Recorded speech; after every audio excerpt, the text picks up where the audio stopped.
आई तुमची देवाला मागणं करतात की माझ्या मुलीला सुखात ठेव. I am right? बरोबर ना?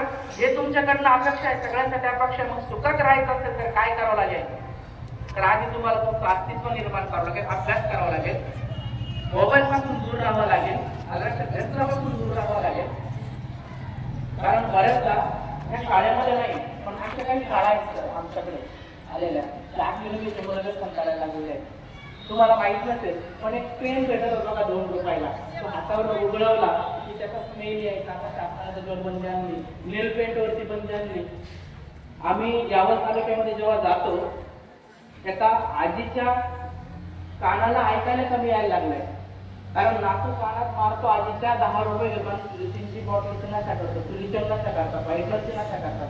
तुमच्या शाळेतली मुलं करत नाही, मग तुम्ही सुद्धा नशा करू नका. तुमच्या परिसरात कोणी करत असेल, तुमच्या आजूबाजूला कोणी करत असेल, मोगली किंवा विमल किंवा काही जरी खात असेल तर आम्ही तुमच्या सोबत आहे.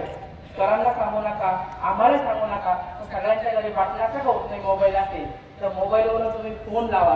14 ही सगळी माहिती आहे गोपनीय ठेवल्या जाते, कोणताही शेअर केला जात नाही आणि त्याच्यावरती तुम्हाला मार्गदर्शन केलं जातं.